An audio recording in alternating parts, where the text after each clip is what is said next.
คนก็อยากฟังอันอย่างไรก็ลืมละการสร้างบารมีของพระพุทธเจ้าว่าโอ้ยมันก็ว่าเป็นเรื่องไกลให้คนเนาะว่าเรื่องไกลจันทุเลแต่เรื่องไกลจังหวัดสันติเกวานี่บอกเรื่องไกลพูนตะเพิ่นสมัยสุริยศาสตร์ปานนั้นบ่ทันได้เป็นเต็มโตโพธิสัตว์ใดดอกสมัยหนึ่งพระพุทธเจ้าปุราณทีปังกรอรันตสัมมาสัมพุทธเจ้านับย้อนหลังลงไปแล้ว40อสงไขย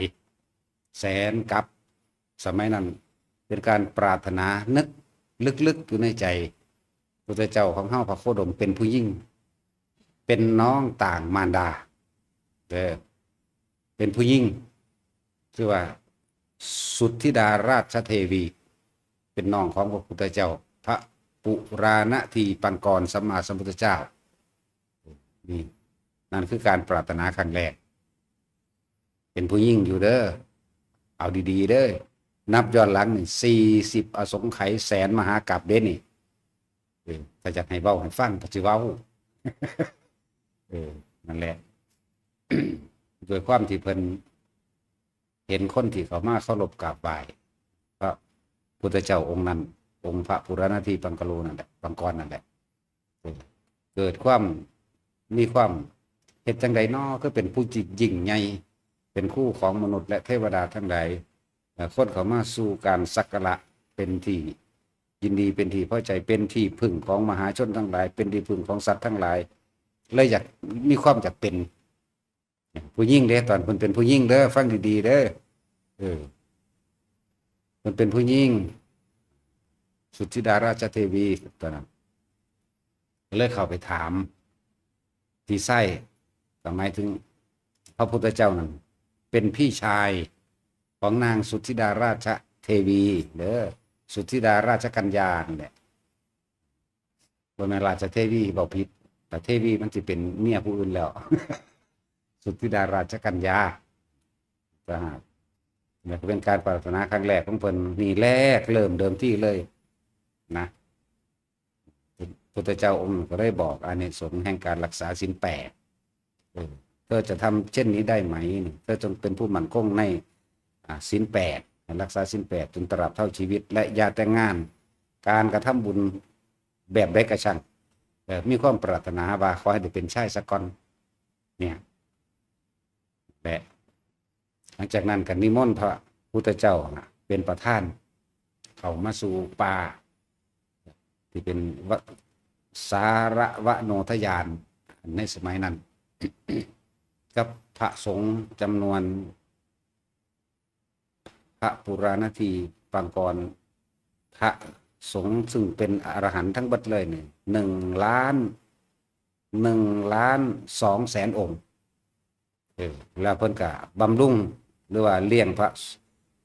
สงฆ์ทั้งหลายเหล่านั้นมีพระพุทธเจ้าเป็นประธานถึง1,200,000 องค์ถึง7 วันคอยดูแลอังคาดบ่เข้าใจอีกแล้วอังคาดก็เลยคอยดูแลด้วยมือของตนเองเบิ่งบ่อลำเฮ็ดด้วยตัวเองลงไปจัดการด้วยตนเองวัตถุอันทุกอย่างเพราะว่าสิถวายอาหารถวายน้ำถวายผ้าถวายอย่างเฮ็ดจังซั่น1 อาทิตย์นะพระเจ้าองค์นั้นพุทธะความปรารถนาของเธอสิได้เป็นชายนั่นกะเพิ่นก็เลยบอกว่าชาติหน้าจังได้เป็นก็เลยอธิบ่ได้ทำนายให้เด้บ่ได้ทำนายว่าสิได้เป็นพระพุทธเจ้าบ่ได้ทำนายแบบนั้นเด้อทำนายแต่ว่าถ้าเธอทำเยี่ยงนี้ทำกระทำเช่นนี้เนี่ยแล้วบ่มีใจปรารถนากับชายใดอีกเลยแล้วเพราะเธอปรารถนาเป็นชายเท่านั้นตายจากนั้นไปกับไปสวรรค์สันดุสิตแต่กายยุทานจิตเจ้าของลงมาเกิดเป็นผู้ชายนั่นแหละเป็นการแรกเริ่มต้นเดินที่ศาสตร์ต่อมาจังมาถึงพระพุทธเจ้าอันนี้แต่ว่าเพิ่นบำเพ็ญของเพิ่นเองคือลึกๆในใจเป็นผู้ชายแล้วบัดศาสตร์นั้นเป็นผู้หญิงนี่คือการปรารถนาแท้ที่หนึ่งเลยอันนี้ต่อมาเป็นผู้ชายแล้วก็เลยเมื่อมันมีความปรารถนาในจิตไว้แล้วมันก็ดำเนินงานของมันต่อเองผ่านพระพุทธเจ้า3,900,000ผ่านพระพุทธเจ้า5,800,000ผ่านพระพุทธเจ้าเท่าใดล้าน รวมแล้วทั้งเบิดนั้น16อสงไขยนี่คือปรารถนาลึกๆรู้จักบ่ลึกๆในใจได้นี่คือบ่ปากบ่เว้าแต่ว่าทางเฮ็ดไปขนาดว่า16อสงไขยเด้รวมเบิ่งเอาเองโลด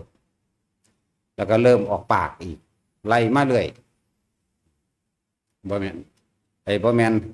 ไอ้ออกปากนี่16อสงไขยไอ้ลึกๆนี่20ได้พุทธธรรมนายแล้วจังเป็นจัง4อสงไขยเว้าผิดเว้ากลับไม่ก็ได้ตัวภาษาเว้า มันก็เว้าผิดเป็นตัวเนาะ มันโดนกระดอเนาะโดนหรือบ่โดนสั่น มีผู้ใดคิดพ่อบ่แนวจังซี่บ่มีผู้ใดคิดพ่อเด้ปรารถนาลึกๆในใจ20อสงไขยออกปาก16อสงไขยได้รับพุทธธรรมนาย4อสงไขยแสนมหากัปเป็นกำไรต่างหากได้รวมแล้วเป็น40อสงไขยนี่ระดับของผู้มีปัญญายิ่งยวดศรัทธาปัญญาวิริยะปัญญาศรัทธากับที่จริงเมื่อการรวบมาเดียวกันแต่ว่าความเร่งรัดซื่อๆดอกนั้นหรือว่าบำเพ็ญสั่นของหมู่มันบ่ได้สั่นแล้ว แต่ว่าสั่นก็ดี4อสงไขยแสนกัปหมายถึงได้รับพุทธธรรมนายนั่นแหละเฮ็ดมาเรื่อยบางชาติก็เกิดเป็นคนทุกข์คนยากเป็นคนขายฟืนเผาทานเป็นคนเก็บเห็ดของป่าแลกเขาแต่สิ่งที่อยู่ในจิตใจนี่คือทำเพื่อผู้อื่นมาตลอดทำเพื่อผู้อื่นเป็นหลักเนี่ยมันสิมีมาในจิตของเพิ่นเองเพราะเพิ่นตั้งปรารถนาไว้ตั้งแต่กับพุทธเจ้าปุรณทีปังกรแล้วแล้วก็มาเริ่มออกปากกับพระโมลีมิ่งรัตนโมลีสัมมาสัมพุทธเจ้าออกปากรวมมาหาพระพุทธะออกปากมาเรื่อยนั่นแหละบางแล้วก็บางชาติที่เป็นคนพ่อมีเงินแน่ก็มักสร้างพระพุทธรูปนะคนที่ปรารถนาโพธิสัตว์มักสร้างพระพุทธรูปเด้อเป็นนักสร้าง มักสร้างแล้วก็ซ่อมแซมบำรุงต่อเติมพระพุทธรูปเพิ่นจะค่อยๆปั้นเนื้อปั้นหนังเอ็นและกระดูกของเพิ่นเองโดยซึมเข้าไปสู่จิตใจของเพิ่นเองนั่นแหละกระโตเพิ่นเองแหละอยากเป็นเองเพิ่นก็จังเฮ็ดจังซั่นบางภาษา มีเฉพาะโปมือของพระพุทธเจ้าองค์ใดองค์หนึ่งมันเป็นยุคแห่งความเสื่อมในพุทธศาสนาของพุทธเจ้าองค์นั้นแล้วมีแต่โปมือจังซี่เพิ่นก็ปั้นเอาเองเฮ็ดเอาเองเป็นจังซั่นเอาดินเหนียวมาปั้นใส่ก็มีหลายอย่างพูดถึงว่า ในระหว่างกับสมัยของพระพุทธเจ้าพุทธะพระพุทธเจ้าพุทธะนี่เพิ่นสิเว้าถ้าหากเธอสามารถที่จะลุยถ่านหินเพลิงอันร้อนระอุข้ามจากฝั่งนี้ไปฝั่งโน้นซึ่งมองไม่เห็นฝั่งเธอจะกล้าหรือไม่นี่คือคำถามแต่ว่าในขณะนั้นมันเป็นอีหลีได้กล้าหรือบ่กล้าก็ดีก็พระเจ้าพุทธะเธอจะกล้าหรือไม่เพิ่นบ่ลังเลเลยโดดแล่นลงไปในไฟเลยแล่นลงไปเลยนั่นแหละนี่อันที่หนึ่งตอนนี้เธอสามารถข้ามน้ำข้ามทะเลนี่ด้วยมือเปล่าเท้าเปล่าเธอจะกล้าหรือไม่มันจะเป็นทะเลแบบไงให้ไปฝึงฝั่งฝากโน้นมันบ่มีฟังเลยฝั่งโน้นก็เลยคือกันกับทะเลเพื่อนที่บ้านก็บ่เห็นฟังได้นี่ทะเลน้ำอีหลีก็บ่เห็นฟังโดดเลยแล่นโดดลงเลยนี่แหละถ้าบุคคลผู้มีใจเด็ดเดี่ยวกล้าหาญถึงขนาดนั้นเพื่อเอาชีวิตของตัวเองสละได้ถึงขนาดนั้นความปรารถนาของเธอจักสำเร็จจากวันละ1 2 3บัดนี้เธอจักสามารถเดินด้วยเท้าเปล่าตามขวากหนามตลอดทั้งกรวดหินอันทิ่มแทงและเศษแก้วอันบาดมือและเท้าได้เธอสามารถเดินไปด้วยเท้าเปล่าหรือไม่แล่นเลยบ่ว่าจะเดินนี่แหละความเป็นมามันธรรมดาเด้กว่าจะได้เป็นพระพุทธเจ้านี่ขนาดตอนคือแค่ออกปากได้นี่บ่ทันได้รับพุทธธรรมนายเลยนี่รู้จักบ่เพิ่นสิพลิกปั๊บมันได้ก็ได้หรือแม่นเพิ่นฟังอริยสัจจากพระพุทธเจ้าที่ใช้เพิ่นเองในสมัยนั้นก็บรรลุไปเลยได้เด้เนาะจักว่ามาถูกทรมานนำคนเฮ็ดหยังเนาะงั้นว่าตัดสินสะออนแม่มันหยังก็จังว่าอยู่ว่ากูศูนย์จังว่าได้ซั่นเพิ่นสิบรรลุศาสตร์นั้นก็บรรลุได้ตอนที่เป็นสุทธิดาราชกัญญาในเมือง รัมมานครสมัยนั้นชื่อเมืองชื่อว่ารัมมานครแหละแต่สิฟังธรรมบรรลุเป็นอรหันต์ในศาสตร์นั้นในภิกขุนีนั่นก็ได้คือกันแต่ว่ามันยังคือบ่เอานะเดี๋ยวจังว่าผู้ใดมากล่าวตูประมาทใส่ร้ายแม้นพระพุทธเจ้าหรือพระสงฆ์ก็สร้างที่สืบทอดศาสนามานี่เฮ้ยกูจะปาดข้อทิ่มรถนะกูเป็นคนมีเมตตาสูงอยู่เด้เนาะปาดข้อทิ่มตัวถ้าว่าแต่ปล่อยมันไปโดนมันสิบาปหลายไหม เนาะตาสินแจ้งสั่นครับแต่นี่คือการออกปากกับพระพุทธเจ้าพุทธะบัดนี้มันมีตัวทดลองอีกหนึ่งนักก็มูได้อันนี้อันเดินผ่าถ้าได้เพิ่งไฟนึงหรือวิ่งไปเลยนึงก็บ่มีปัญหาปานใดเพราะสละตัวเองที่สองว่ายน้ำข้ามทะเลแม้นมองไม่ถึงฝั่งเธอจะข้ามไปได้หรือไม่ไปเลยโดดใส่เลยกรวดหินต่างๆและโรยไปด้วยแก้วเนี่ยบาดทิ่มตีนแลนเลยนี่คือกันแต่ตัวที่นักที่สุดคือเมื่อมีคนฆ่าบิดาของเธอฆ่ามารดาของเธอฆ่าภรรยาของเธอตลอดทั้งบุตรเล็กๆทั้งสองกำลังน่ารักเธอจะให้อภัยเขาได้หรือไม่ตัวนี้นักกว่าอีกเด้ซ้ำลุยเพิ่งลุยไฟนั่นบ่หนักเด้ตัวนี้เด้เพราะว่าอย่างนั่นเป็นบุคคลอันเป็นที่รักจากบ่ล่ะถ้าเธอไว้อาจสามารถวางจิตอันเป็นอุเบกขาได้บุคคลผู้นั้นความปรารถนาแห่งโพธิสัตว์เจ้าทั้งหลายย่อมไม่บริบูรณ์เข้าใจว่าล่ะมันมีอุเบกขากว้างกับอุเบกขาแคบเรื่องจากบ่ อุเบกขาแคบผู้พวกเข้าก็อย่างหนึ่งเด้แต่ว่าอุเบกขานั้นต้องว่างจิตเป็นกลางบ่ดันบ่อาจสามารถที่สิทำความดีแบบว่างจิตเป็นกลางเสมอภาคโดยทั้งบุคคลและสัตว์ใดนี่แหละคำว่าอุเบกขาของโพธิสัตว์มันเป็นแบบนี้เด้ฉันบอกว่าเพิ่นบริสุทธิ์เด้ในส่วนหนึ่งถ้าเธอสามารถทำเช่นนี้ได้ความปรารถนาของเธอจึงสำเร็จเพราะว่ามันธรรมดาเด้ถ้าเธอทำเช่นนี้หมายถึงวิ่งลุยเพลิงได้ความปรารถนาก็สำเร็จถ้าเธอทำเช่นนี้ได้ลอยน้ำข้ามน้ำด้วยตัวเปล่าความปรารถนาจึงสำเร็จวิ่งเลยพาแก้วและขวากน้ำทั้งหลายปรารถนาจึงสำเร็จแล้วก็ถ้าเธอสามารถให้อภัยกับบุคคลผู้ทำร้ายบุคคลอันเป็นที่รักของเธอทำร้ายมารดาบิดาเมียและบุตรอันเป็นที่รักทั้งหญิงและชายของเธอได้เธอสามารถให้อภัยก็ได้ความปรารถนาของเธอจึงจะสำเร็จนี่มันของง่ายบ่เจ้าเอ้ยบ่สันสิว่านั่นสิเกิดขึ้นได้ยากที่สุดก็คือพระพุทธเจ้าในจักรวาลนี่ยากที่สุดคือพระพุทธเจ้าตั้งแต่คนก็เกิดมายากคักแล้วพระพุทธเจ้าเกิดยากกว่านั้นอีกแม่นบ่ซั่นนั่นแหละ นี่คือขันออกปากเราว่าทำได้แล้วก็ทำได้ตลอดทำได้จริงๆจึงบอกว่า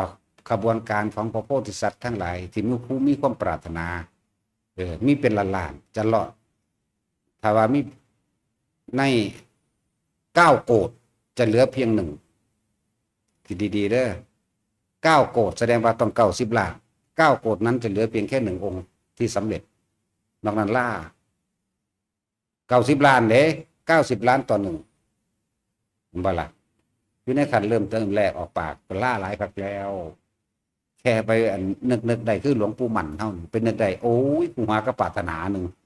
ล่าเลยเห็นบ่ล่ะก็ทั้งสั้นเลยแล้วละภูมิเขาเจ้าใหญ่ขนาดใดเพิ่นหากระปรารถนากับพระพุทธเจ้ากัสสปะต่อมาก็มาปรารถนาในใจลึกๆกับพระพุทธเจ้าโคตมะหนึ่งเด้หลวงปู่หมั่นเฮาก็ดีขณะนั้นปัญญาของเขาเจ้ายังปานนัดนั่นบ่ล่ะว่าเฮายังขี่เลยล่ะจากว่าเศษเสี้ยวยังเลยเด้เพิ่นก็ยังมีความรู้ขนาดนี้ยังแสดงลีลาแห่งพุทธภูมิคู่มันก็เป็นสั่นตัวจงมีบริวารหลายเห็นบ่ล่ะรู้หลวงปู่หมั่นเพิ่นก็ล่าแล้วเลือกชาติไปเห็นมันเป็นไม้ขี่เงินอยู่500ชาติเนาะหมาธรรมดากับไฟแห้งแล้วยังว่าหมาขี่เงินอยู่เนาะ ธรรมดาบ่จอยก็รังแกงกลุ่มกินนมแม่ก็ขี่เงินพ่อแม่คือกันบ่ธรรมดาบ่ยังสั่นแล้วถ้าเว้าแนวมื้อนี้มันขึ้นใจมันสูงคือยังได้อันพวกใดมาดูถูกกูจะปาดข้อแมงถิ่มรถ ก็เฮามีเมตตาก็จังซั่นล่ะเนาะแต่ปล่อยมันไปโดนมันสิทำลายคนหลายจากบ่ล่ะเว้ายิ้มหัวกูเอากิ่งเด้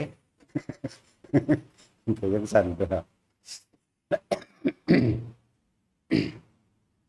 นั่นแหละ มันบ่แม่นของง่ายดอกแนวที่ว่ามัน90 ล้านโดยประมาณ9 โกฏจะเหลือสักเป็นหนึ่งก็ยังยากนั้นธรรมดาก็ยังยากโดยประมาณ9 โกฏนี่กระบวนการโพธิสัตว์ทั้งหลายเทียบอีกอันนึงแม้นตอนที่พระพุทธเจ้าพระโคดมของเฮาเนี่ยเสด็จลงจากดาวดึงส์คนที่ปรารถนาพุทธภูมิโพธิญาณปรารถนาเป็นโพธิสัตว์แม้ตลอดถึงที่สุดแห่งมดแดงก็จะเป็นพระพุทธเจ้าเบิ่งเอาตอนที่เพิ่นลงมาจากดาวดึงส์นะลงมาจากสะพานเงินสะพานทองอย่างเพิ่นน่ะสะพานแก้วนะสะพานเงินสะพานทองสะพานแก้วอยู่กลางไหลเลื่อนลงมามื้อนั้นก็เป็นมื้อเปิด3 โลกธาตุแม่นบ่ล่ะมื้อนรกก็หยุดสวรรค์นรกหรือแม้มนุษย์นี่ก็เห็นกันเบิด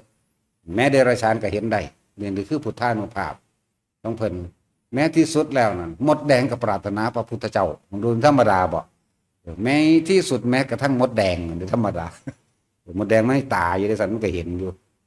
นั่นแหละที่บอกว่า9 โกฏก็ยังยากจะเหลือที่เพียงหนึ่งคำว่าก็ยังยากอยู่ว่าธรรมดาดิลิบแหล่เอาบ่นอกูเนี่ยเอาบ่นอกูปักมาปะนี่เอาหน้ากระดาษนั้นยากเด้อธรรมดาเด้อ นั่นแหละเพิ่นก็บำเพ็ญบารมีของเพิ่นมามักสร้างพระพุทธรูปด้วยดินด้วยการวาดด้วยการเขียนตามใบไม้ด้วยการสลักตามต้นไม้ด้วยดินเหนียวด้วยการปั้นด้วยเนื้อทองเหลืองทองแดงหรือโลหะต่างๆเห็นมาตลอดนี่แหละสมัยเพิ่นเป็นพระโพธิสัตว์แต่ว่าสมัยเพิ่นเป็นพุทธเจ้านั่นน่ะเพิ่นก็ได้บ่ได้สอนดอกและศาสตร์ที่ยิ่งใหญ่ที่สุดก็คือศาสตร์ที่เป็นมโหสถที่สร้างอย่างยิ่งใหญ่เลยสร้างแบบเต็มสูตรเข้าใจว่าล่ะมันก็น่ะผู้สิเว้ามันก็น่าบาดศาสตร์ที่เป็นพระมโหสถนั่นสร้างอย่างยิ่งใหญ่อลังการเจาะภูเขาเข้าไปในหั่น4 กิโลเมตรแล้วก็ให้ช่างภาพช่างเขียนอย่างเก่งช่างแกะสลักอย่างไงเจาะภาพพุทธประวัติของพระพุทธเจ้ากัสสปะตั้งแต่เริ่มจุติจิตประสูติตรัสรู้จนถึงการแสดงธรรมและเสด็จดาวดึงส์โปรดเอาพุทธมารดาประสูติตรัสรู้เสด็จดาวดึงส์หลักวาดแกะสลักสวรรค์6 สั้นมั่งพรหมโลก16 มั่งแกะสลักไปจนถึงการแสดงธรรมแต่ละบทจนถึงเข้าสู่ปรินิพพานพุ่นละอะไรย่างยิ่งใหญ่เลยก็เพิ่นบ่ได้บอกค่อยสร้างแต่เพิ่นนั่นคือเว้าประวัติเพิ่นสั่นเนาะแต่ที่เว้ามาเฮาก็บ่เงิดแมงไผดอกว่าที่เฮาเว้านี่ก็เลยแต่ว่าอยากให้ฮู้ไว้เป็นหยังสิบ่บอกแต่ว่าบ่บอกในลักษณะจงต่อตรงเพราะว่าเพิ่นต้องการคนไปนิพพานเท่านั้นจังซั่นเขียนใบไม้มีอานิสงส์5 กับเป็นตะเขียนนี่เด้เนาะก็มันเขียนเอาถิ่มเลยศรัทธาปัญญาความเพียรมีจิตเจตนาจำนงที่จะวาดด้วยความเคารพนับถือในขณะวาดมีอาการขนพองสยองก้าวพองคุณเด้จังแมนเข้าใจว่าละว่าแมนจะมาเฮ็ดเล่นๆสำใดสำหนึ่งเฮ็ดกันหน้าว่าแมนแบบนั้นเด้บางที่วาดพอแล้วเกิดน้ำตาไหลปริ่มขึ้นมาเลยก็มีวาดว่านั้นจบแต่ภาพในจิตจินตนาการมันเกิดขึ้นของมันเป็นของมันเองคนลุกสู้สั้นเด้โตโยกโตโค้งโตร้อยเหมือนเด้ว่าธรรมดาเด้ก็กูเว้าเรื่องของกูเป็นเองนี่แหละกูเว้าเรื่องของไผดอกเดี๋ยวมันสิตัดเดี๋ยวต้องด่ามันก่อนบักหานั่นนั่นแหละพวกนั้นแหละพวกสากระจอกสำนั้นสิพูดแมงสำใดเดี๋ยวต้องดักไว้ก่อนนี่ยังก็ดีแหละ มันคือเรื่องการสร้างที่ว่าพุทธเจ้าเพิ่นบ่ทันได้เป็นพระพุทธเจ้าเพิ่นปรารถนาหรือเป็นโพธิสัตว์อยู่เมื่อครั้งที่เราเสวยชาติเป็นโพธิสัตว์อยู่ที่เว้ามานี่บ่แม่นเว้าตอนเป็นพระพุทธเจ้าเข้าใจว่าล่ะพวกนั้นพวกจอบปูอยู่นี่นั่นแหละที่ว่ายิ่งใหญ่ที่สุดแล้วก็มีบันทึกพร้อมนอกนั้นอยู่อานิสงส์เก่าอานิสงส์109ในหนังสืออัน109กันที่เว้ามาที่เฮาเว้ามานี่หนังสือเล่มนั้นก็อ่านจบแล้วก็หายโตหนังสือเล่มนั้นปกสีน้ำเงินนั่นแหละจังมันมาได้จังใดดอกพระนั่นก็หายโตเพราะพระคือกันอ่านจบแล้วก็เลยบ่ได้เอาหนังสือไปคืนเด้อยากว่า เพิ่นเฮากะกราบเพิ่นอยู่ในป่าละเมาะ บ่เป็นป่าใหญ่ดอกกลับมาหนังสืออยู่ทางหน้าเถียงหน้านี่หายหรอกเขาเอาไปนำนอว่ะธรรมดาอันนี้ทรง109กันมันก็มีในบันทึกในพระไตรปิฎกมีกับเรื่องของพระมโหสถนั่นแหละผู้ใดอยากรู้ว่าเพิ่นสร้างหรือบ่สร้างก็เลยอ่านเอาที่สุดเลยในหัวใจเฮาเลยอันมโหสถเฮามักที่สุดเลยเล่ห์เหลี่ยมกลไกและปัญญาความขี้โกงมีเบิดในหันเฮามักขนาดทำท่าว่าเจ้าของหอใดเฮ็ดจังใดจังใด มีเบิดมักตัวโอ้สุดยอดจังว่าบ่ซั่นสิตัวสิจดจำขนาดนั้นบ่เพิ่นแกะสลักตั้งแต่เพิ่นเจาะภูเขาเพิ่นเอาดินจากในถ้ำมาถิ่มทำท่าเอาสร้างมาเล่นน้ำมันขุ่นบ่อยคนหูเลยว่าเจ้าของเฮ็ดหยังแล้วก็บ่ได้เพิ่นใส่ไฟแบบใดตะกี้มันมีแล้วเด้กระจกส่องเงานั่นน่ะอาศัยดวงอาทิตย์สะท้อนแสงมายิ่งทะแยงมุมใส่เอาเด้นั่นขนาดนั้นได้เก่งขนาดนั้นแหละธรรมดาบ่ได้ไปไต่สิกระบองนั่นนี่เด้เพราะว่าควันมันสิขึ้นคนหายใจบ่ได้แหละทำเพิ่นก็ใหญ่กว่าศาลาเฮาตัวทำเพิ่นน่ะบักใหญ่กว่านี้โอ้ยใหญ่กว่านี้3-4 เท่าเด้กว้างใหญ่แกะสลักพระพุทธรูปพระสงฆ์วันตรัสรู้วันแสดงธรรมจักรแล้วก็วันประชุมสงฆ์แสดงโอวาทปาติโมกข์จังหน้าวันที่สงฆ์มาประชุมกันโดยบ่ได้นัดหมายจังซี่ในสมัยนั้นมีมา2 ครั้งเท่านั้นแหละแล้วของเพิ่นครั้งเดียวเนาะนั่นแหละมา2 ครั้งตอนที่เดินเรียกว่าอย่างว่าย่างออกตรัสรู้โอ้เพิ่นเอาเบิดละเอียดนะแกะสลักจนว่าแกะสลักหินเด้ว่ามันธรรมดาเด้บ่แม่นภาพวาดสีน้ำมันหรือหยังธรรมดาเด้แบบแกะสลักเอาได้เลยบ่ลบเลือนเลยนี่แม่ธรรมดาเดี๋ยวนี้ก็ยังอยู่นั่นแหละเดี๋ยวนี้ก็ยังอยู่ บางทีพูดถึงว่าการบำเพ็ญของเพิ่นมันยากมันบ่แม่นของง่ายที่เฮาได้อ่านที่มีบันทึกอยู่เดี๋ยวนี้ก็มี500 ชาติมั่ง 1,500 ชาติมั่งเนาะแล้วก็มาเอา10 ศาสตร์สุดท้ายนี่10 ศาสตร์สุดท้ายนี่หลายคนก็ยังศึกษาเองก็ยังยากอยู่นี่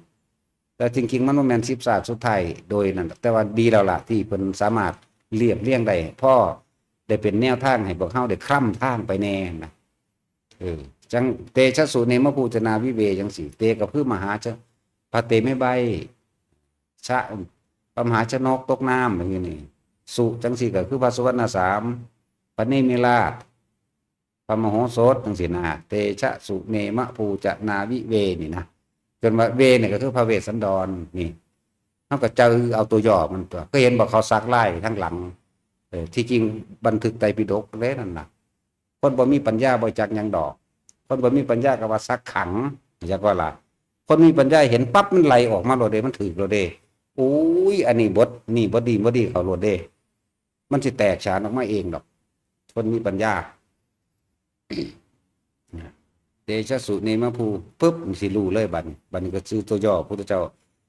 สังวิสุโลปุสสะปุพะทีมะสังอังกุสังวิทาปุกัจจปะอุปัสสะชะสังหิปาฉายะโสสัสสะอะนี่เตชะสุนี่มันจะไล่แบ่ง4เด้คนแตกฉานออกโลดเด้สำนึงบ่รู้หรอกเนาะยอดพระกันไตรปิฎกเอาไปขังเห็นว่าเขาวาดดอกไม้ไดวุอันงองๆแง่งๆนั่นมันบ่แม่นเด้สมัยที่เขาฆ่าพระสงฆ์องค์เจ้าเมืองนารันทานั่นซักใส่เน้นน้อยเดินให้หนีเด้น่ะซักแล้วตบแลนเลยหนีเลยเด้นั่นน่ะก็สิเว้ามาว่าตะลิโตนคือหยังนั่นว่ามันยากอยู่แม่นธรรมดาว่าสิเป็นพระพุทธเจ้าได้นั่นน่ะหลังจากได้รับพุทธธรรมนั่นล่ะจากพระทีปังกรสัมมาสัมพุทธเจ้าว่าล่ะนั่งอันยังหลังลืมซื้ออีกแล้วนั่งอันนี่นั่งพิมพ์ผ้าเนี่ยนะศาสตร์ที่อยู่กับพระที่บังกรนั่นนี่ไหมนั่งยังกี่ไรวะอีเปิร์มึงกี่ไรวะอีฮานี่ก็เลยนี่จะยิ้มเฮ็ดแฉบเสิร์ฟมันแบบซื้อวางใดวะซื้อวางใด นะบ่สุทธิดากับคนละศาสตร์กันนั่งพิมพ์ผ้าเว้าเรื่องนั่งพิมพ์ผ้าเด้ตัวนี้บ่ได้เว้าเรื่องพระพุทธเจ้าเฮาสมัยนั้นเด้นั่นแหละจังซี่ล่ะถ้าผู้ซอยเหลียวเบิ่งผู้ใดก็พอสำนั้นแหละเป็นพอสำนั้นแหละไปก็เลยเหลียวเบิ่งไผก็ดีบ่ดีหลบซ่อมเนาะหลังจากเพิ่นได้รับพุทธทาสนายมาแล้วถ้าสิเว้าเรื่องนั้นเพิ่นเกิดเป็นเศรษฐีเด้อสมัยเป็นฤาษีอันนี้เป็นฤาษีนี่สุเมธาดาบทนี่สุเมธะนี่เกิดเป็นลูกได้คุณเศรษฐีพ่อแม่ตายแล้วก็เลยเอาทรัพย์สมบัติทั้งเบิดนี่แจกคนปลดปล่อยหมู่ขาทาสบริวารทั้งเบิดแล้วก็ไผบ่มีไห้บ่มีหน้าบ่มีง่วงบ่มีควายบ่มีสิ่งใดก็สร้างให้ขนออกไปจนเบิดแล้วเพิ่นก็เหลือเฉพาะผ้า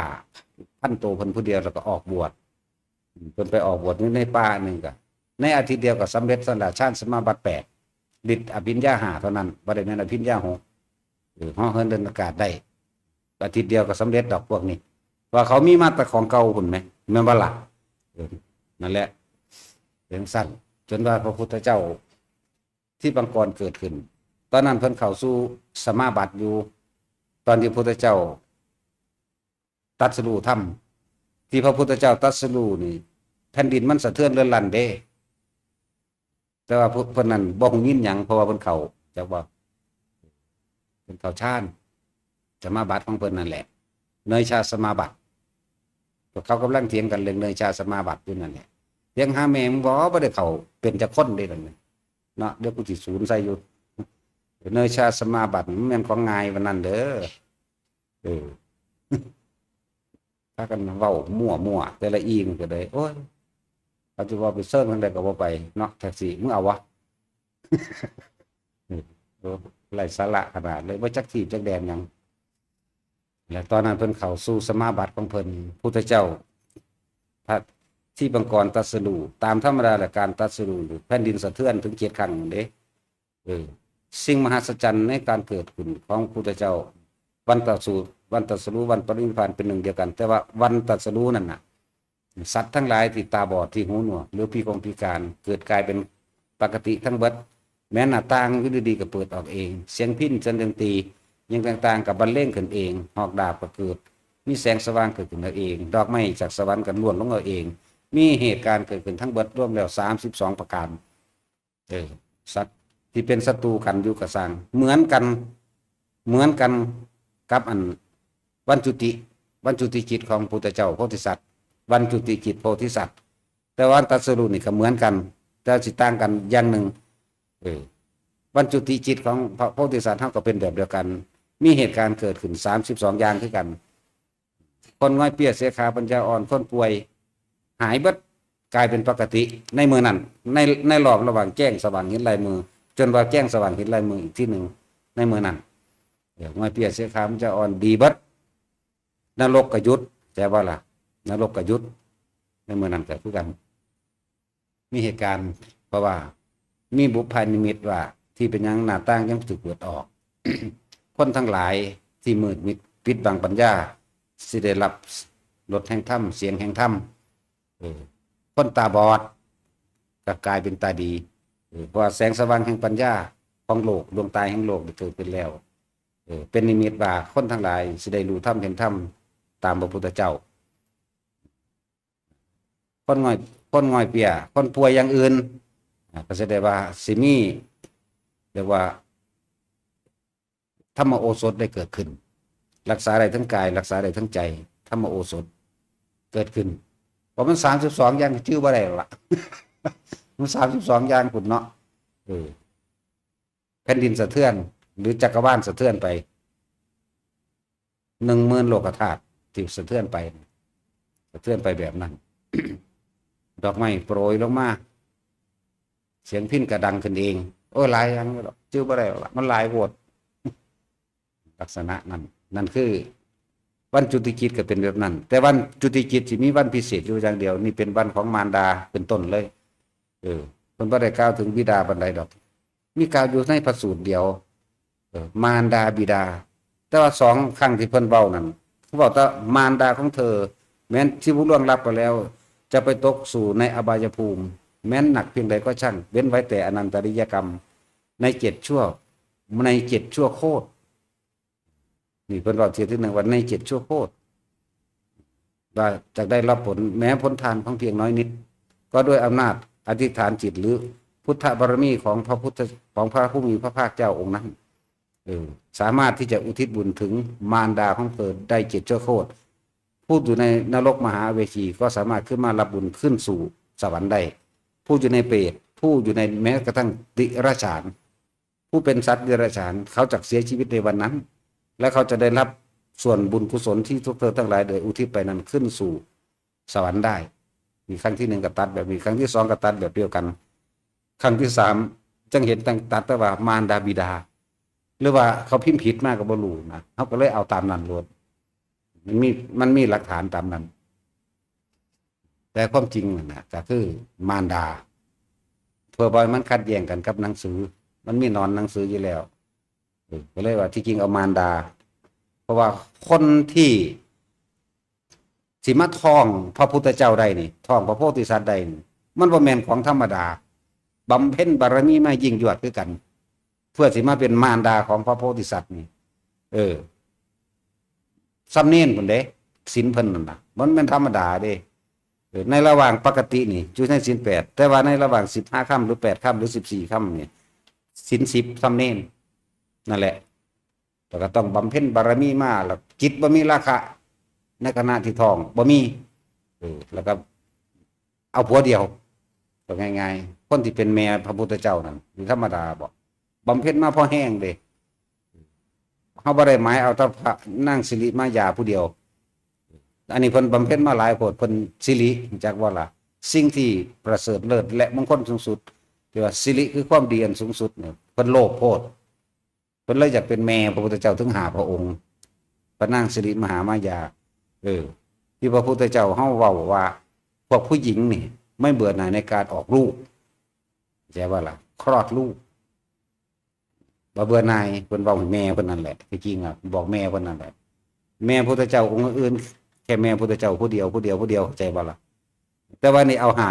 เพราะเราโลภคุณงามความดีจึงเรียกว่าสิริมหามายาเป็นผู้ถูกมายาแห่งกุศลมายาแห่งบุญล่อลวงเรียกว่าสิริมหามายาจักบ่ล่ะพวกสิริกับพวกการกันนี่มันสิต่างกันอยู่ดอกว่าเดี๋ยวเรามันสิเลยเถิดไปจักหยังดอกเพราะฉะนั้นแหละอยู่นี่ก็เลยพวกอยู่บ้านก็คือกันคนที่เป็นแม่พระพุทธเจ้าเสียสละอย่างมหาศาลเด้แล้วก็คลอดบุตรแล้วนี่ก็ต้องตายภายใน7 มื้อพร้อมตายภายใน7 มื้ออีกนี่เป็นพุทธประเพณีพุทธวงศ์เป็นแบบนี้นี่คือวงของพระพุทธเจ้าเป็นพุทธวงศ์แบบนั้นแล้วแต่ห้ามาบอกเรื่องของพระพุทธเจ้าเฮาในภัทรกัปนี่มี5 พระองค์กับจุติมือเดียวกันประสูติตรัสรู้ปรินิพพานมือเดียวกันทั้งเบิดเลยนี่เฮาเว้ารัดเอาเฉพาะที่มันมีอยู่ในนี้หลังจากนี้ออกไปคนมันบ่ค่อยมีบันทึกนอกจากเอาน้ำพวกจังสั่นครูบาบุญชุ่มบางสิจักอยู่ หลวงปู่จามจังสิก็ฮู้จักไปจากฮู้ไปถามหลวงปู่จามเด้อตายแล้วก็ไปถามน้ำเพิ่นโลด ตายแล้วไปถามเพิ่นเว้าบงเบงไปโลดเด้หลวงปู่จามบ่ได้สนกับไผเด้แล้วแต่หีแม่มึงพวกโง่ เดี๋ยวว่าจังสั่นเลยเด้เพิ่นบ่ออกเสียงคือเฮาดอกมันบอกแต่ตะฮักคือหยังนี่ดอกจังซั่นท่านพอลี่อโศการามจังซี่ถามมึงไปจากลูกไปถามเอาตายไปเดี๋ยวไปถามหลวงพ่อโตจังสิไปตายไปถามเอาหลวงปู่ปานจังสิไปถามเอาหลวงปู่ทวดจังสิไหมหลวงปู่ทวดกับพระอชิตะภิกษุอันแหละลูกอันอาชาติศัตรูตัวนั้นจักว่าล่ะลูกอาชาติศัตรูได้ดังพระอชิตะภิกษุผู้สิเป็นพระสิริยะเมตไตรในภายภาคหน้าก็ดีต่อมาก็มาเป็นหลวงปู่ทวด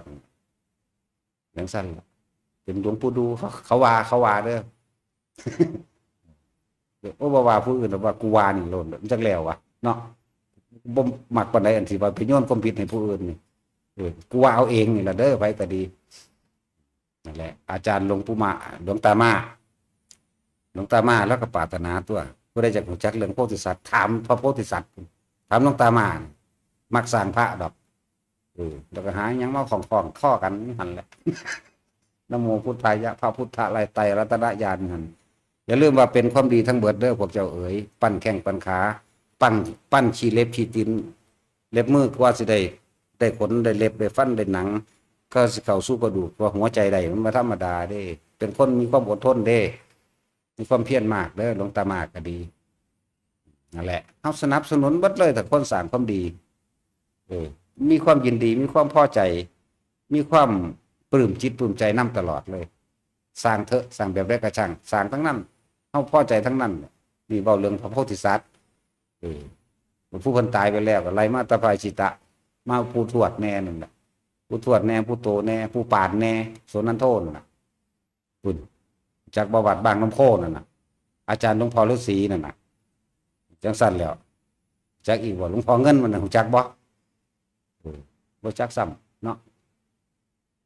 หลวงปู่เงินมันนี่แมนเบิดนั่นแหละพวกแปลกๆนี่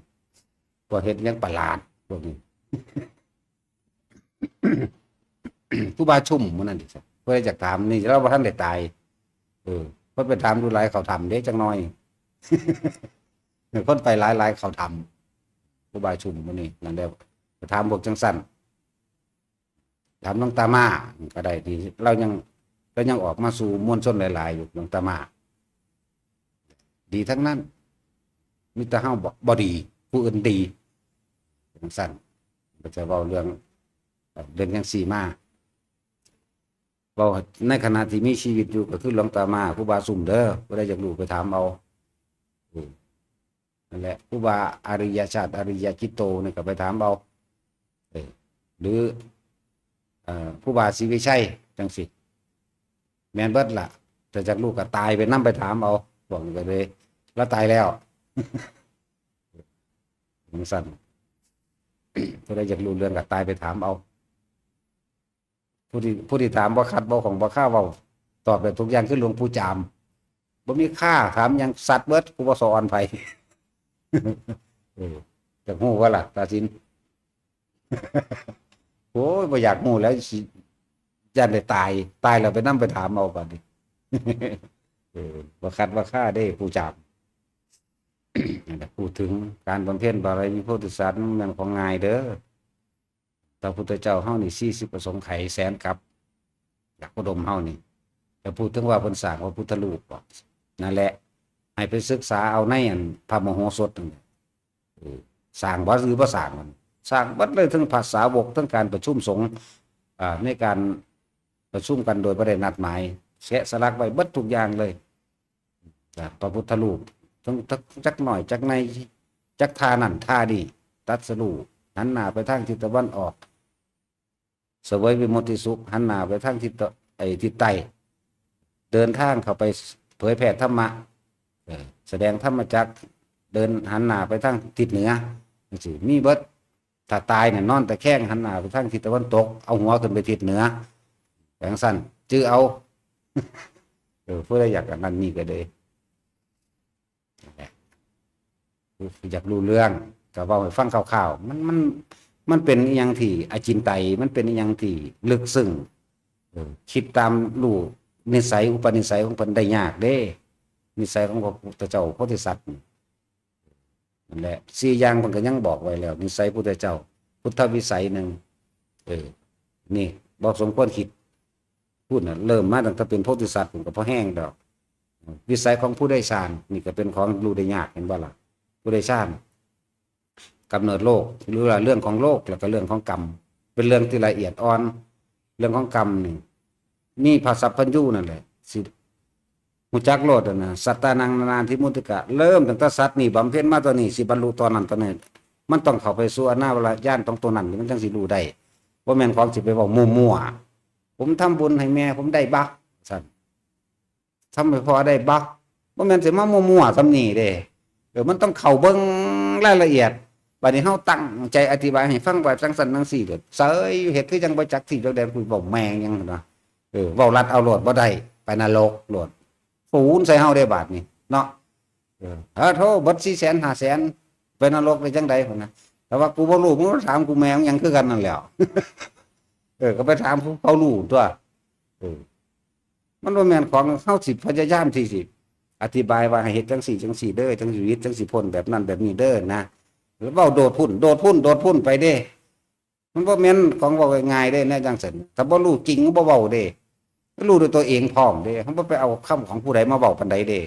เว้าเรื่องของเจ้าของเด้หลายๆเรื่องที่เว้ามานี่นั่นแหละเว้าเรื่องที่เห็นเอาเองต้องมีผู้ใดมายืนยันก็ได้ดอกบ่มีผู้ใดเห็นหูเฮาดอกภาษาสำนั้นแล้วเบิ่งเฮาพยายามที่อธิบายโดดไปอีกเรื่องนึงล่ะโดดไปอีกเรื่องนึงดอกโอ้ยนั่นแล้วถ้าเฮาว่าตกนรกศูนย์ใส่โลดว่าพอเป็นคนดีโลดเฮ็ดอีหยังแน่ล่ะเลี้ยงงัวเลี้ยงควายขายหรือดีแมงบ่แนวนั้นโดดแล้วสัตว์โดดได้เฮาก็เลยมึงเวิร์กมากกูว่าไปคือกันเด้ที่เราผลบ่ได้ไปเบียดเบียนรังแกไผเด้ก็เลี้ยงงัวเลี้ยงควายขายเด้สั่นจังซี่ว่าไปล่ะมันสิไปใส่ถ้าบ่ไปนรกนั่นน่ะแต่มันคิดเอาโดยทำนี่นึงก็ดีนะเขาวัดเขาว่าอยู่บ่จังซั่นแล้วถ้าพวกเขาวัดอยู่นี่ก็สิมีอยู่เด้ไปตกนรกมั้ยเนาะมันสิมีอยู่ในหันแหละหรือเจ้าตาสินบ่ล่ะเนาะเอาอยู่ว่าตาสินเจ้าจังซั่นนี่แหละจังว่า4อย่างนี่บ่สมควรสิไปคิดอะไรดอกวิสัยของพุทธเจ้าโพธิสัตว์เรื่องของโลกเรื่องของกรรมบุคคลที่ได้ฌานพวกเฮาบ่รู้เขาเจ้าดอกพวกนี้ แล้วก็ชานาทิสังกิเลสาทิญาณะจังซี่แนวเวลาเพิ่นสอนให้ทรงฌานแบบนั้นแบบนี้ก็เฮ็ดไปนำรถไปหยังเพิ่นฮู้ว่าตัวนี้ระงับกิเลสตัวนี้ข่มกิเลสตัวนี้เพื่อมันถึงกำลังเวลาของมันแล้วตัวนี้มันก็บรรลุของมันเอาเองโดยบ่ต้องไปกุมอยากบรรลุอิหยังดอกที่เอามาตั้งเบิดที่มาแนะให้ทุกคนนี่แหละเลือกเฟ้นธรรมอันง่ายและเหมาะสมกับบุคคลผู้มีครัวเรือนครองเรือนเนี่ยชานาที่สังกิเลสาที่ญาณะนี่ที่เอาออกมาให้แต่ละคนเฮ็ดเอานั่นมีสิทธิ์บรรลุได้ทุกคนทำให้บ่อยทำให้มากทำให้ชินมันเกิดกำลังมันพ่อของมันแล้วมันเป็นของมันเอาเองดอกบ่ต้องไปอยากบรรลุดอกส่งไปเรื่อยๆอย่างว่าชั้น1 2 3นี่บาดวันที่เขา4มันก็เขาบาดถอยออกมาก็มาส่งไว้ตัวที่เอามาอยู่เดียวนี้แหละเอามองจากของสิบรรลุโลดก็ต้องมาอยากกันฮู้จักอันนั้นอันนี้น้ำดอกเนาะแต่สิไปน้ำอยู่บ่ไปน้ำอยู่บ่แต่ผู้ใดสิไปน้ำอยู่ในหูดังมันได้เพราะเฮาไปในหูดังทุกอย่างในหูดังเฮาอยู่แล้วบ่ได้เว้าตลกกับไผเด้อว่าในหูดังนี่อานาปานสติได้ใส่เว้าบาลีเนาะรู้จักบ่ล่ะอานาปานสติอัสสะสะปัสสะสะเอาแต่คำคุ้นๆอยู่นี่เอาถ้าแปลเป็นแม่นบ่ล่ะถ้าเฮาว่าหูดังก็ว่าเฮาล้อเลียนอีกล้อเลียนหาแม่มึงบ่จักบ่หูดังหายใจเข้าหายใจออกภาษาง่ายๆบ่เอามักยากเนาะสั่นตัวอยู่ในหูดังทุกอย่างอยู่ในหูดังถ้าผู้ใดอยากไปนำก็อยู่ในหูดังนั่นแหละนั่นแหละมันทางมันเนี่ยมันถ้าสิเว้าเรื่องบารมี10แรกตั้งแต่เริ่มต้นตั้งแต่ได้รับพุทธธรรมนายมาก็พอแห้งแล้วเด้แต่อย่าลืมว่าบารมี10แรกก็พอแห้งแล้วต้องท่านของอันเป็นที่รักนี่ออกเป็นจักตัวใด10ที่2คืออุปปารมีคำว่าปารมีท่านอันตัวแรกนี่อาหารเครื่องห่มยารักษาโรคตลอดทั้งที่อยู่อาศัยเครื่องอำนวยความสะดวกทั้งเบิดเจ้ากล้าสละออกจนเบิดโตบ่เหลือแต่ตัวเองโคโลนี่บารมี10แรกเป็นแบบนี้บ่ว่าทานศีลเนกขัมมะปัญญาวิริยะขันติสัจจะอธิษฐานเมตตาและอุเบกขา10แรกเป็นแบบนี้และอุปปารมี10ที่2กล้าท่านของในกายบ่เราควักดวงตาให้เป็นทานมากยิ่งกว่าดวงดาวบนท้องฟ้าที่เรามองเห็นเราให้เลือดเป็นทานยิ่งกว่าแม่น้ำทั้ง4ใจบ่นี่เราให้เนื้อนี่เป็นทานเนี่ยมากกว่าที่ดินในโลกทั้ง4จากเม็ดดินใช่ป่ะเม็ดดินในโลกเฮานี่ไหมบ่ได้กว้างยังบ่ได้ดอก42โยชน์นึงดอก42แสนโยชน์โลกนั้นก็42โลกนั้นก็42 4โลกแต่ว่าเพิ่นทานเนื้อของเพิ่นเองมากกว่าแผ่นดินในโลกทั้ง4พระเจ้าบ่บาทนี่เราให้ทานเลือดมากกว่าแม่น้ำในทะเลทั้ง4คือกัน หมายถึง4โลกบ่แม่นทะเลเมดิเตอร์เรเนียนอันนั้นเด้บ่แม่นทะเลอ่าวไทยเด้เข้าใจบ่ล่ะบ่แม่นซ้ำนั้นเด้มันเทียบกันบ่ได้เด้คิดเบิ่งว่าควักดวงตาให้เป็นทานนี่แม่มากกว่าดวงดาวที่อยู่เต็มท้องฟ้าที่สายตาเรามองเห็นนะบัดนี้เราให้ชีวิตเป็นทานนี่10สุดท้ายเรียกว่าปรมัตถะสูงสุดเลยคือท่านชีวิตเจ้าของเองเห็นบ่ล่ะและมีสิ่งที่สูงสุดกว่านั้นอีกเด้แปลกว่าล่ะทานสิ่งอันเป็นที่รักบุตรภรรยาเมียกับลูกนี่หนักได้ตัวนี้เนี่ยจะเป็นบ่ล่ะบัดต้นแรกมันก็เฮ็ดได้แล้วปลายสุดมันก็ต้องเฮ็ดได้คือกันถ้าสิมารวมลงแล้วก็คือพระเวสสันดรพระเวสสันดรท่านลูกท่านเมียท่านลูกมีลูก2คนกันหาและชาลีนั่งกันหานี่บ่พอใจนั่งกันหานี่บ่พอใจบ่พอนี่เห็นแก่ตัวแบบนั้นแบบนี้ฮักเจ้าของฮักเจ้าของบ่เห็นใจผู้อื่นเลยบักหาพามเฒ่ามันก็ตีไปน้ำทางได้บักหางก็เลยมันจะตบปากมันคือหยังนี่แต่ถ้าบ่มีมันก็บ่เต็มคือว่าล่ะว่าแต่ว่าชาลีนี่ดีใจนำพอขึ้นชื่อว่าพอบ่มีเหตุผลอันว่าทำเพื่อผู้อื่นเป็นไม่มีข้าพเจ้ายินดีที่สิสละตัวเองให้เป็นทานเพื่อให้เกิดความสมดุลเพื่อให้เกิดความสมบูรณ์แห่งทานของผู้เป็นบิดาของข้าพเจ้าสาธุสาธุไป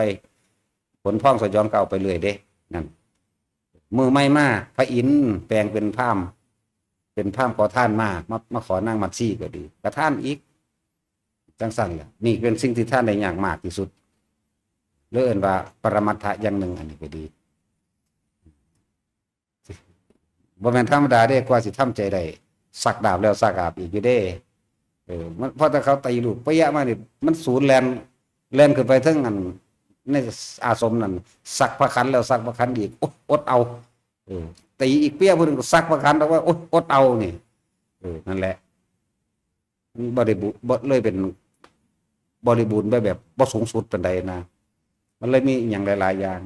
อายุศาสนาเฮาเลยสั่นมันมีหลายๆอย่างที่ประกอบกันที่จริงเพิ่นต้องได้ 40,000 ปีแล้วก็มีเหตุหลายๆอย่างที่บ่บริบูรณ์นั่นแหละมันเป็นอย่างที่เว้ายากดอกจักสิเว้าไปหยังดอกว่าปัญญาซ้ำนี่บ่ได้รู้เรื่องหยังซ้ำปวกนี่เนาะหรือสิซอปวกก็บ่ เป็นอีหยังที่บ่บริบูรณ์ความบริบูรณ์ในการท่านถ้าลูกทั้งสองบริบูรณ์เต็มใจทั้งสองมันก็สิยาวไปอีกความบริบูรณ์เห็นว่ามันผู้หญิงมันอยากเป็นนักสั่นนี่ว่ามันน้อยใจโลดเนาะนี่เป็นเหตุอันหนึ่งดอกพระอานนท์มาขนควายให้ผู้หญิงได้บวชเร็วมันก็เลยสั่นไปอีกอันหนึ่งเหตุคือความบริบูรณ์ในบ่พอ 40,000 ปีในตอนนั้นก็คือขาหนึ่งเอาล้านนั่นแหละตอนที่ไปกระทืบบักหายักษ์ลากสดนั่นน่ะเนี่ยมันเป็นบ่บริบูรณ์มาแบบนี้นั่นแหละเลยเป็นผู้ที่มีอายุสั้นก็มงอายุพระองค์ก็80 ปีนึงศาสนาก็อยู่วาง5,000นี่แหละจักสิถึงบ่ถึงเด้อที่ว่า5,000นี่เดี๋ยวนี้หาก็2,000 กว่าปีนึงก็สิบ่มีหยังแล้วนี่แหมเนาะมันสิพอบ่นี่คิดเบิ่งแน่แต่ตอนนี้ก็พอแห้งแล้วกัดกันคือหมาหรอหยังก็เลยเนาะเพิ่นก็บอกพุทธบริษัท4นี่เด้มันสิทำลายกันเองบ่ได้มีศาสนาต่างศาสนามาให้ทำลายได้เด้พวกนี้เดียวกันเองนี่เด้จังซั่นแหละจังว่าเฮาเรียนรู้ความผิดพลาดของครูผู้เป็นกร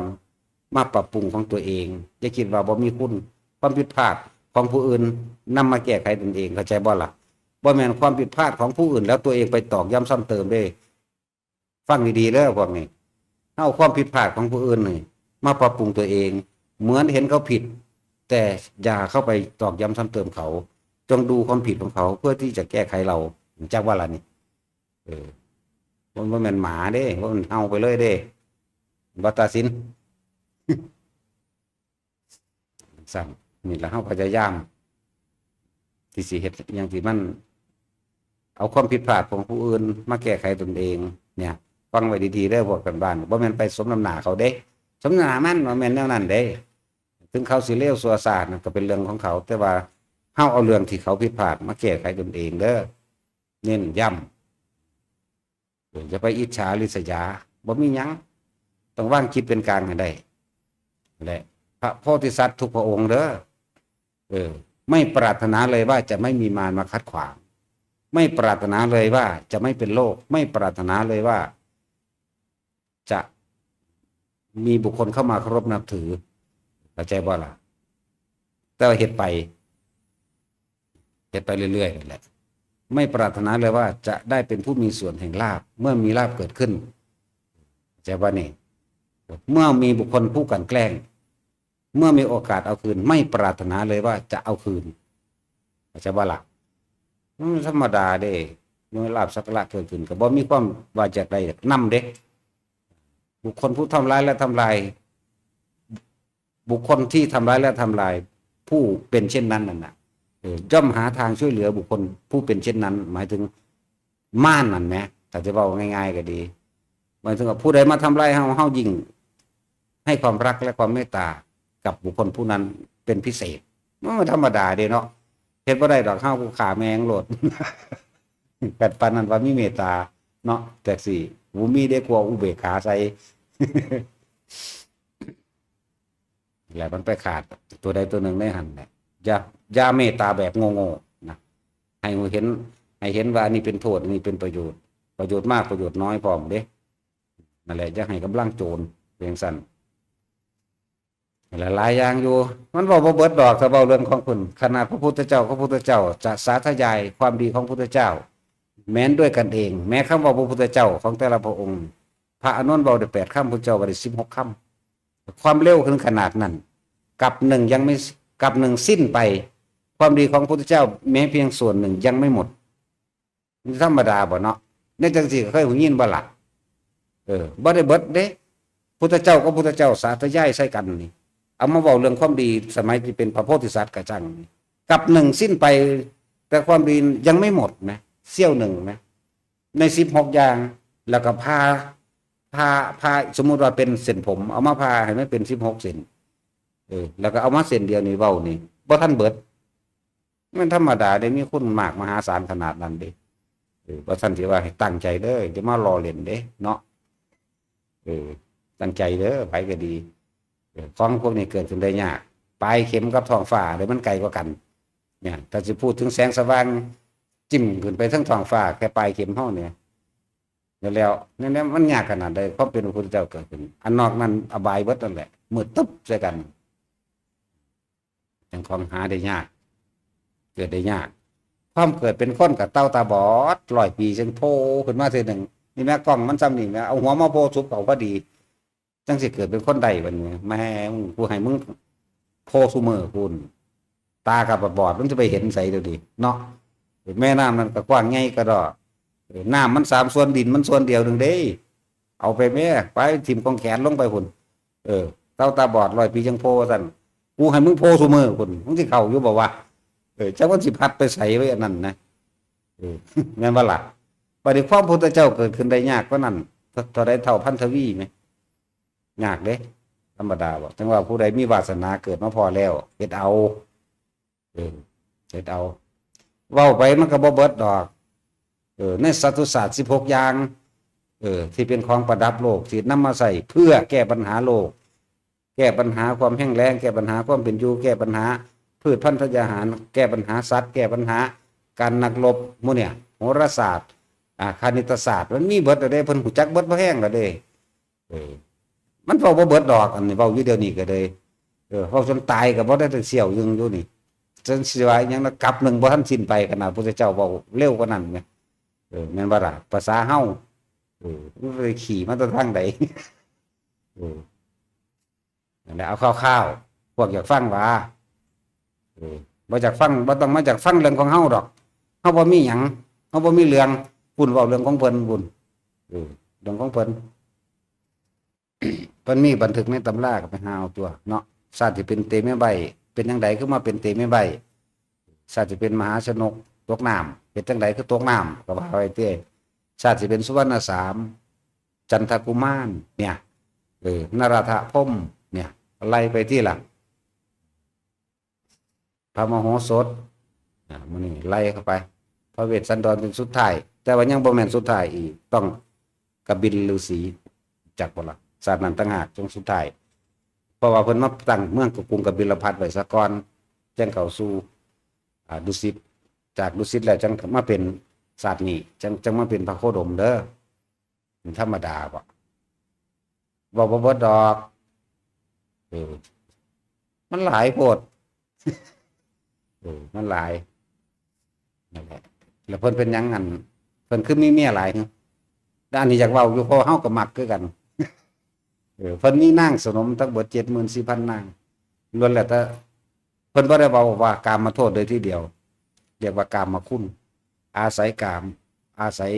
ความรักใคร่ทางนี้มาล่อให้คนทำคนดีเพื่อสิให้เห็นทางปฏิภาณเด้เอิ้นว่าใช้กามให้เป็นประโยชน์เพื่อเขาสู่กุศลอันสูงสุดเข้าใจบ่ล่ะเป็นธรรมดาจะว่าเพิ่นเจ้าสู้เด้เพิ่นดีรู้จักบ่ล่ะเพิ่นบ่ได้เจ้าสู้เด้อหลายๆคนที่เข้าใจว่ามากชู้หลายผัวหลายเมียจังซั่นจังซี่จะตกนรกพระอินทร์ทั้งหลายเดี๋ยวนี้เนาะมีผู้ใดเห็นนำอยู่บ่เดี๋ยวนี้มันสิเฮ็ดหามึงหยังอันมันแต่แนวเดียวนี่ตัวเนาะพวกเทวดาทั้งหลายตัวมันคือว่าตกนรกสั่นเนาะเพิ่นบอกได้ก็บ่เข้าใจดอกเพราะว่าพระพุทธเจ้าบางองค์หลายกว่านั้นตัวพระปทุมเท่าใด1,800,000พุ่น1,800,000เด้นางสนมเมียนั่นแหละแต่ว่าทั้งเบิดนี่สิไปนิพพานนำกันจังว่าใส่กามนี่เป็นประโยชน์เอิ้นว่ากามคุณบ่แม่นไปนั่นดอกเฮ็ดได้เบิดทุกอย่างล่ะว่าแต่คนไปนิพพานได้เฮ็ดเบิดแม่นเขาสิเข้าใจว่าผิดก็สร้างแต่ว่ามันมีส่วนที่ลึกล้ำกว่านั้นอีกหลายอย่างอยู่พระเจ้าเฮายังมีน้อยๆนึงเด้ 74,000 นางนึงเนาะ 74,001 นางก็คือพระนางยโสนั่นแหละเป็นมเหสีเอกแม่นบ่ล่ะเรื่องสั้นตัวแล้วมันหลายโพดถ้าสิเว้ามันเว้าบ่เบิดดอกทางที่ดีนี่มาเห็นแล้วนี่แหมนี่แหมเห็นแล้วหนทางอันบริสุทธิ์หลุดพ้นให้แก่ตัวเองแหมเฮ็ดเอาติเฮาก็บอกอยู่ว่าส่งชาติที่1ที่2ที่3ก็ส่งไปที่จะลืมความสำคัญน่ะจะลืมสร้างเหตุให้ดีที่สุดถ้าผู้ใดบ่ได้ปฐมฌานอย่ากระโดดข้ามไปผลสูงสุดแหมถ้าบ่ได้เบื้องต้นมันสิเอาผลสูงสุดมาจากไสอย่ามองข้ามเด้อย่ามองข้ามต้นมันเด้ก้าวขึ้นบันไดนั่นน่ะต้องก้าวบันไดแรกซะก่อนหรือปฐมฌานนี่ถ้าว่าพวกเจ้าส่วนมากมันจะโดดข้ามเอาผู้ใดมาฮอดก็อยากเอาผลมันโลดเนาะอยากเป็นอรหันต์บินไปเบิ่งๆโลดบ่แม่นแบบนั้นเด้อนั่นแหละเฮาต้องเอาเบื้องต้นมันได้ซะก่อนมันเป็นซะก่อนอยู่แค่กับลมหายใจอยู่กับอาการปิติที่เกิดขึ้นระหว่างกลางหน้าผากของเจ้าของเฮ็ดไปเถอะเฮ็ดมันชินทำให้บ่อยทำให้มากทำให้ชินเดี๋ยวมันก็เห็นทางของเองทำให้เป็นดุจดังญาณนั่นเดี๋ยวมันก็รู้ของมันเองญาณนั่นน่ะเดี๋ยวก็รู้ท่านความคิดของเจ้าของเองทุกคนมีสิทธิ์ในศาสตร์นี่แหละบ่ต้องไปปรารถนาศาสตร์ใดดอกมันทุกข์เกิดเป็นหยังก็ทุกข์แม่งเบิดแหละมันเปล่ามันเหลือใจเด้คำว่าจังซี่บ่แม่นด่าไผว่ามันกูบอกบ่ม่วนเด้หรือสู่สิใส่ก็หมายว่าม่วนก็ได้บ่ม่วนก็ได้เข้าใจบ่ล่ะเกิดเป็นหยังก็ทุกข์แม่งเบิดล่ะเคยสูญในเจ้าของบ่ไผก็ดีเนาะเป็นเทวดาสูญบ่ได้เด้ลงเลยเด้ต้องมีแต่ความลื่นเริงบันเทิงมีแต่ความหลักจักว่าเทวดาสูญลงนรกเลยเด้บ่คือคนเด้คนยังเปลี่ยนใจได้เด้นี่ยังมีโอกาสนี่แล้วคนจังว่าสมบูรณ์ดีแล้วผู้ใดว่าท่านเป็นมาฝึกเอามาฝึกเอาเด้ว่ามันฝึกบ่แม่นเฮาเฮ็ดให้เด้เนาะเอาสมาทานซะเมื่อยเว้าหรอกเบิดมือ